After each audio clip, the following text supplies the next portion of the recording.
नमस्कार दोस्तों, रामचरितमानस पाठ की श्रृंखला में आज हम बालकांड में दोहा नंबर 186 से आगे का पाठ करेंगे।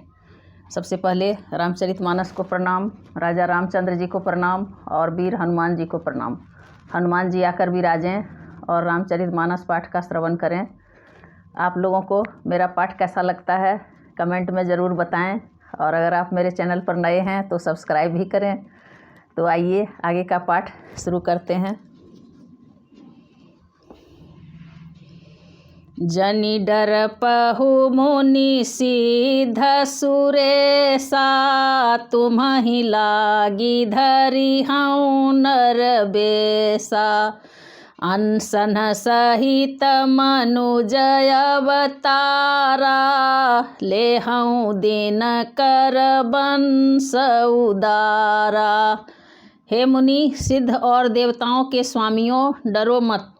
तुम्हारे लिए मैं मनुष्य का रूप धारण करूँगा और उदार पवित्र सूर्यवंश में अंशों सहित मनुष्य का अवतार लूँगा।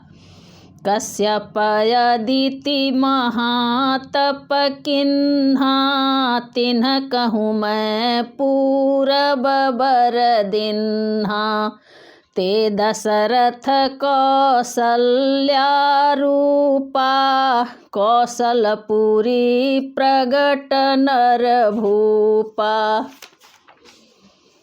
कश्यप और अदिति ने बड़ा भारी तप किया था। मैं पहले ही उनको वर दे चुका हूँ। वे ही दशरथ और कौशल्या के रूप में मनुष्यों के राजा होकर श्री अयोध्यापुरी में प्रकट हुए हैं।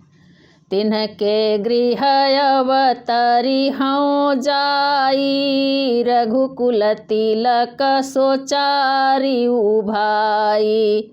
नारद बचन सत्य सब करी हूँ, परम शक्ति समेत अवितरी हूँ। उन्हीं के घर जाकर मैं रघुकुल में श्रेष्ठ 4 भाइयों के रूप में अवतार लूँगा। नारद के सब वचन मैं सत्य करूँगा और अपनी पराशक्ति के सहित अवतार लूँगा। हरि हऊँ सकल भूमि गरुआई, निर्भय होहु देव समुदाई। गगन ब्रह्म बानी सुनि काना, तुरत फिरे सुर हृदय जुड़ाना। मैं पृथ्वी का सब भार हर लूँगा। हे देववृंद, तुम निर्भय हो जाओ। आकाश में ब्रह्म भगवान की वाणी को कान से सुनकर देवता तुरंत लौट गए। उनका हृदय शीतल हो गया। तब ब्रह्मा धरनी समुझावा, अभय भई भरोस जिय आवा। तब ब्रह्मा जी ने पृथ्वी को समझाया, वह भी निर्भय हुई और उसके जी में भरोसा ढाढ़स आ गया। निज लोक कहीं बिरंचि गे, देवन इह सिखाई। बानर तनु धरि धरि मही, हरिपद सेवहु जाई। देवताओं को यही सिखाकर कि वानरों का शरीर धर धर कर तुम लोग पृथ्वी पर जाकर भगवान के चरणों की सेवा करो। ब्रह्मा जी अपने लोक को चले गए। गए देव सब निज निज धामा, भूमि सहित मन कहूँ विश्रामा। गए देव सब निज निज धामा, भूमि सहित मन कहूँ विश्रामा। जो कछु आयसु ब्रह्मा दिन्हा, हर से देव विलंबन किन्हा। सब देवता अपने अपने लोक को गए। पृथ्वी सहित सबके मन को शांति मिली। ब्रह्मा जी ने जो कुछ आज्ञा दी उससे देवता बहुत प्रसन्न हुए और उन्होंने वैसा करने में देर नहीं की। बनचर देह धरी क्षिति माही, अतुलित बल प्रताप तिन्ह पाही। गिरि तरु नख आयुध सब बीरा, हरि मार्ग चितवहि मति धीरा। पृथ्वी पर उन्होंने वानर देह धारण की। उनमें अपार बल और प्रताप था। सभी सूरवीर थे। पर्वत वृक्ष और नख ही उनके शस्त्र थे। वे धीर बुद्धि वाले वानर रूप देवता भगवान के आने की राह देखने लगे। गिरि कानन जहाँ तहाँ भरी पूरी, रहे निज निज अनीक रुचि रूरी। यह सब रुचिर चरित में भाषा, अब सो सुनहूँ जो बीचहि राखा। वे वानर पर्वतों और जंगलों में जहाँ तहाँ अपनी अपनी सुंदर सेना बनाकर भरपूर छा गए। यह सब सुंदर चरित्र मैंने कहा। अब वह चरित्र सुनो जिसे बीच ही में छोड़ दिया था। अवधपुरी रघुकुल मनि राऊ, वेद विदित तेहि दशरथ नाऊ। धर्म धुरंधर गुण निधि ज्ञानी, हृदय भगति मति सारंग पानी। अवधपुरी में रघुकुल शिरोमणि दशरथ नाम के राजा हुए, जिनका नाम वेदों में विख्यात है। वे धर्म धुरंधर, गुणों के भंडार और ज्ञानी थे। उनके हृदय में सारंग धनुष धारण करने वाले भगवान की भक्ति थी और उनकी बुद्धि भी उन्हीं में लगी रहती थी। कौसल्यादि नारी प्रिय, सब आचरण पुनीत। पति अनुकूल प्रेम दृढ़, हरिपद कमल विनीत। उनकी कौशल्या आदि प्रिय रानियां सभी पवित्र आचरण वाली थी। वे बड़ी विनीत और पति के अनुकूल चलने वाली थी और श्री हरि के चरण कमलों में उनका दृढ़ प्रेम था। एक बार भूपति मन माही, भय गलानी मोरे सुत नाही। गुरु गृह गयउ तुरत महिपाला, चरण लागी करी विनय विशाला। एक बार राजा के मन में बड़ी ग्लानि हुई कि मेरे पुत्र नहीं हैं। राजा तुरंत ही गुरु के घर गए और चरणों में प्रणाम कर बहुत विनय की। निज दुख सुख सब गुरहि सुनायऊ, कही वशिष्ठ बहु विधि समुझायऊ। धरहु धीर होई हाहि सुतचारी, त्रिभुवन विदित भगत भयहारी। राजा ने अपना सारा दुख सुख गुरु को सुनाया। गुरु वशिष्ठ जी ने उन्हें बहुत प्रकार से समझाया और कहा, धीरज धरो, तुम्हारे 4 पुत्र होंगे जो तीनों लोकों में प्रसिद्ध और भक्तों के भय को हरने वाले होंगे। श्रृंगी ऋषि वशिष्ठ बोलावा, पुत्र काम शुभ यज्ञ करावा। भगति सहित मुनि आहुति दिन है, प्रगटे अग्नि चरु करलिन है। वशिष्ठ जी ने श्रृंगी ऋषि को बुलवाया और उनसे शुभ पुत्र कामेष्टि यज्ञ करवाया। मुनि के भक्ति सहित आहुतियाँ देने पर अग्निदेव हाथ में चरु हविष्यान्न खीर लिए प्रकट हुए। जो वशिष्ठ कछु हृदय विचारा, सकल काजु भासिद्ध तुम्हारा। यह हवि बाँटी देहु निरपजाई, जथा जोग जेहि भाग बनाई। और दशरथ से बोले, वशिष्ठ ने हृदय में जो कुछ विचारा था, तुम्हारा वह सब काम सिद्ध हो गया। हे राजन, अब तुम जाकर इस हविष्यान्न पायस को जिसको जैसा उचित हो वैसा भाग बनाकर बाँट दो। तब अदृश्य भय पावक, सकल सभहि समुझाई। परमानंद मगन नृप, हरसन हृदय समाई। तदंतर अग्निदेव सारी सभा को समझाकर अंतर्धान हो गए। राजा परमानंद में मग्न हो गए, उनके हृदय में हर्ष समाता न था। तब ही राय प्रिय नारी बुलाई, कौशल्यादि तहाँ चली आई। अर्ध भाग कौशल्य ही दिन्हा, उभय भाग आधे कर किन्हा। उसी समय राजा ने अपनी प्यारी पत्नियों को बुलाया। कौशल्या आदि सब रानियां वहां चली आई। राजा ने पायस का आधा भाग कौशल्या को दिया और शेष आधे के 2 भाग किए। के कई कह निरपसोदयऊ रहयो सो भय भाग पुनि भयऊ। कैकेयी कहाँ निरपसोदयऊ रहयो सो भय भाग पुनि भयऊ। कौसल्या कैकेयी हाथ धरी दीन्ह सुमित्र ही मन प्रसन्न करी।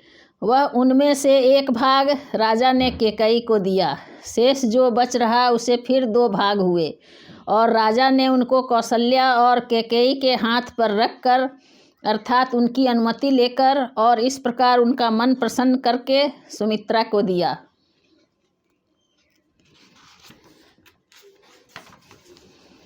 यही विधि गर्भ सहित सब नारी भई हृदय हरसित सुख भारी। जा दिन ते हरि गर्भ ही आए सकल लोक सुख संपत्ति छाए। इस प्रकार सब स्त्रियां गर्भवती हुई और वे हृदय में बहुत हर्षित हुई। उन्हें बड़ा सुख मिला। जिस दिन से श्री हरि लीला से ही गर्भ में आए सब लोकों में सुख और संपत्ति छा गई। मंदिर महा सब राज ही रानी शोभाशील तेज की खानी। सुख जुत कछुक काल चली गयऊ जही प्रभु प्रगट सो अवसर भयऊ। शोभाशील और तेज की खान सब रानियां महल में सुशोभित हुई। इस प्रकार कुछ समय सुखपूर्वक बीता और वह अवसर आ गया जिसमें प्रभु को प्रकट होना था। जोग लगन ग्रह बार तिथि सकल भय अनुकूल चर अरु अचर हर्ष जुत राम जन्म सुख मूल। योग लग्न ग्रह वार और तिथि सभी अनुकूल हो गए। जड़ और चेतन सब हर्ष से भर गए क्योंकि श्री राम का जन्म सुख का मूल है। नौमी तिथि मधुमास पुनीता शुक्ल पक्ष अभिजित हरि प्रीता। मध्य दिवस अति शीतन घामा पावन काल लोक विश्रामा। पवित्र चैत्र का महीना था। नवमी तिथि थी। शुक्ल पक्ष और भगवान का प्रिय अभिजीत मुहूर्त था। दोपहर का समय था। न बहुत सर्दी थी न धूप थी। वह पवित्र समय सब लोगों को शांति देने वाला था। शीतल मंद सुरभि बहबाऊ हरसित सुर संतन मन चाऊ। बन कुसुमित गिरि गण मनियारा स्रवहि सकल सरितामृत धारा। शीतल मंद और सुगंधित पवन बह रहा था। देवता हर्षित थे और संतों के मन में बड़ा चाव था। वन फूले हुए थे। पर्वतों के समूह मणियों से जगमगा रहे थे और सारी नदियां अमृत की धारा बहा रही थी। सो अवसर बिरंची जब जाना चले सकल सुर साजी विमाना। गगन विमल संकुल सुरजू था गावहि गुण गंधर्व बरू था। जब ब्रह्मा जी ने वह भगवान के प्रकट होने का अवसर जाना तब उनके समेत सारे देवता विमान सजा सजा कर चले। निर्मल आकाश देवताओं के समूहों से भर गया। गंधर्वों के दल गुणों का गान करने लगे। बरसहि सुमन सुअंजुलि साजी गह गही गगन दुदुम्भी बाजी। स्तुति करहि नाग मुनि देवा बहुविधि लावहि निज निज सेवा। और सुंदर अंजलियों में सजा सजा कर पुष्प बरसाने लगे। आकाश में घमाघम नगाड़े बजने लगे। नाग मुनि और देवता स्तुति करने लगे और बहुत प्रकार से अपनी अपनी सेवा भेंट करने लगे। सुर समूह विनती करी पहुँचे निज निज धाम। जग निवास प्रभु प्रगटे अखिल लोक विश्राम। देवताओं के समूह विनती करके अपने अपने लोक में जा पहुँचे। समस्त लोकों को शांति देने वाले जगदाधार प्रभु प्रकट हुए। भय प्रगट कृपाला दीन दयाला कौसल्या हितकारी हरसित महतारी मुनि मनहारी अद्भुत रूप विचारी लोचन अभिरामा तनु घन श्यामा निज आयुध भुजचारी भूषण बनमाला नयन विशाला शोभा सिंधु खरारी। दीनों पर दया करने वाले कौशल्या जी के हितकारी कृपालु प्रभु प्रकट हुए। मुनियों के मन को हरने वाले उनके अद्भुत रूप का विचार करके माता हर्ष से भर गई। नेत्रों को आनंद देने वाला मेघ के समान श्याम शरीर था। चारों भुजाओं में अपने खास आयुध धारण किए हुए थे। दिव्य आभूषण और वनमाला पहने हुए थे। बड़े बड़े नेत्र थे। इस प्रकार शोभा के समुद्र तथा खर राक्षस को मारने वाले भगवान प्रकट हुए।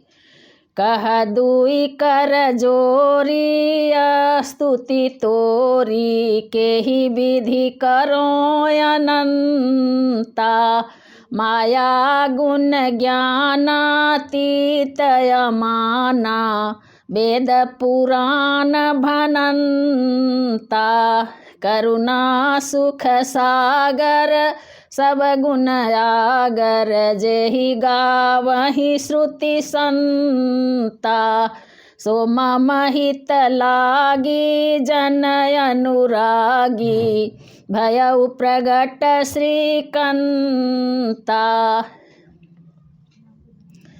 दोनों हाथ जोड़कर माता कहने लगी, हे अनंत, मैं किस प्रकार तुम्हारी स्तुति करूं? वेद और पुराण तुमको माया गुण और ज्ञान से परे और परिमाण रहित बतलाते हैं। श्रुतियाँ और संतजन दया और सुख का समुद्र सब गुणों का धाम कहकर जिनका गान करते हैं, वही भक्तों पर प्रेम करने वाले लक्ष्मीपति भगवान मेरे कल्याण के लिए प्रकट हुए हैं। ब्रह्मांड निकाया निरमित माया रोम रोम प्रतिवेदक है मम उरसो बासी यह उपहासी सुनत धीर मति थिर न रहे उपजा जब ज्ञाना प्रभु मुस्काना चरित बहुत विधि किन्ह चहे कही कथा सुहाई मातु बुझाई जही प्रकार सुत प्रेम लहे।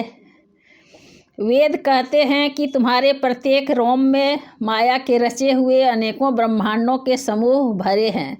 वे तुम मेरे गर्भ में रहे इस हंसी की बात के सुनने पर धीर विवेकी पुरुषों की बुद्धि भी स्थिर नहीं रहती, विचलित हो जाती है। जब माता को ज्ञान उत्पन्न हुआ तब प्रभु मुस्कुराए। वे बहुत प्रकार के चरित्र करना चाहते हैं, अतः उन्होंने पूर्व जन्म की सुंदर कथा कहकर माता को समझाया, जिससे उन्हें पुत्र का वात्सल्य प्रेम प्राप्त हो, भगवान के प्रति पुत्र भाव हो जाए।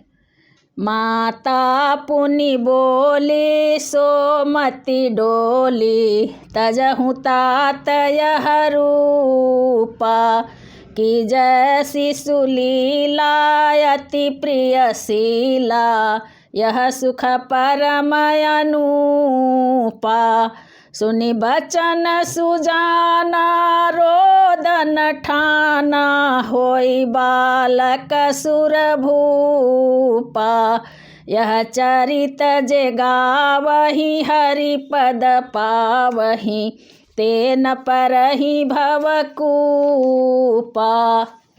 माता की वह बुद्धि बदल गई। तब वह फिर बोली, हे तात, यह रूप छोड़कर अत्यंत प्रिय बाल लीला करो मेरे लिए, यह सुख परम अनुपम होगा। माता का यह वचन सुनकर देवताओं के स्वामी सुजान भगवान ने बालक रूप होकर रोना शुरू कर दिया। तुलसीदास जी कहते हैं, जो इस चरित्र का गान करते हैं वे श्री हरि का पद पाते हैं और फिर संसार रूपी कूप में नहीं गिरते। विप्रधेनु सुर संत हित लिन्ह मनुजय अवतार, निज इच्छा निर्मित तनु माया गुण गोपार। ब्राह्मण, गौ, देवता और संतों के लिए भगवान ने मनुष्य का अवतार लिया। वे अज्ञानमयी मलिना माया और उसके गुण सत रज तम और बाहरी तथा भीतरी इंद्रियों से परे हैं।